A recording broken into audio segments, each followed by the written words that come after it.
উৎসবের দিন খাস কলকাতায় ভেঙে পড়ল পুরনো বাড়ির একাংশ।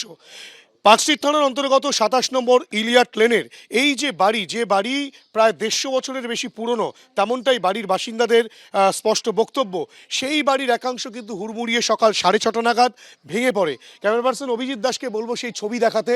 দোতলা বাড়ির ওপরের যে অংশ আছে, ছাদের অংশ, সেই ছাদের একাংশ যেটা বাইরের দিকে বার করা ছিল, সেই অংশটা কিন্তু হুড়মুড়িয়ে ভেঙে পড়ে। এবং প্রসঙ্গত বলে রাখি, এই বাড়ির স্ট্রাকচারটা যেমন রয়েছে, যে বাড়িটা কিন্তু চারিদিক থেকে রয়েছে, মাঝখানে একটা ফাঁকা জায়গা, উঠোনের মতো একটি জায়গা রয়েছে। এবং সেই সময় কিন্তু সকাল ৬:৩০ নাগাদ আচমকাই বাড়ির একাংশ ভেঙে পড়ে। যে সময় ভেঙে পড়ে সেই সময়ের এই বাড়ির বাসিন্দারা, তারা কিন্তু কেউ বা ঘরে ছিলেন, কেউ বা বাইরে বেরিয়েছিলেন।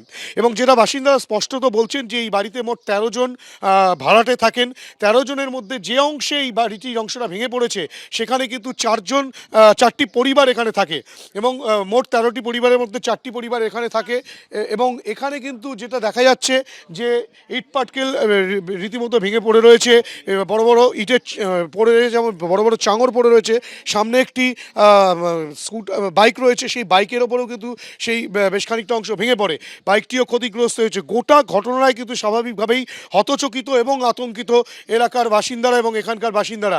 দেখাবো, ক্যামেরা পার্সনকে বলবো দেখাতে, পার্কস্ট্রিট থানার পুলিশ, পার্কস্ট্রিট থানার ওসি সহ পার্কস্ট্রিট থানার বিশাল পুলিশ, তারা কিন্তু ঘটনাস্থলে এসে পৌঁছেছে।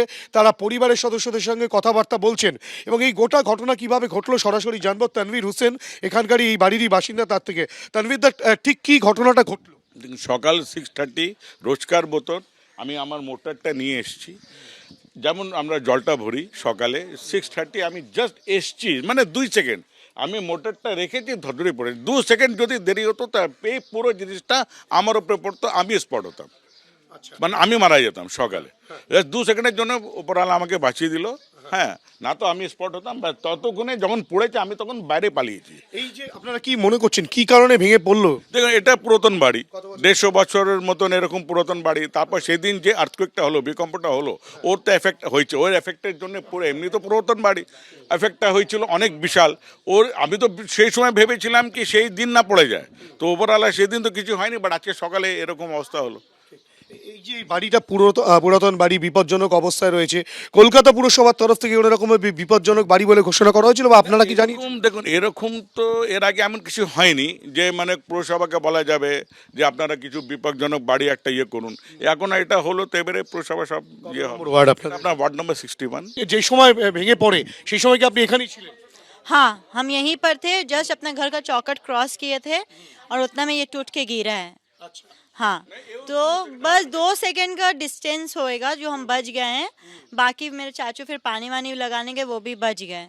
तो बस यही है कि ऊपर वाला का कृपा है कि ज़्यादा हम लोग किसी को चोट लगा नहीं है, किसी कोई भी हार्म नहीं हुआ है। ভয় লাগছে এখন যে বাড়িটা যেভাবে ভেঙে পড়ে রয়েছে? डर तो लग रहा है कि कभी भी कुछ भी हो सकता है भाई। कभी वहाँ पे मीटर बॉक्स हम लोग का टूटा हुआ है, कभी वो ऊपर का छत है, बहुत सा चीज़ है। बाहर का जो हम लोग का पिलर है वो टूटा हुआ है, बिकॉज ये बहुत पुराना बिल्डिंग है। तो ये हो ही सकता है कि डर तो लगेगा भाई कि कभी भी कुछ भी हो सकता है यहाँ पे, किसी का भी जान को।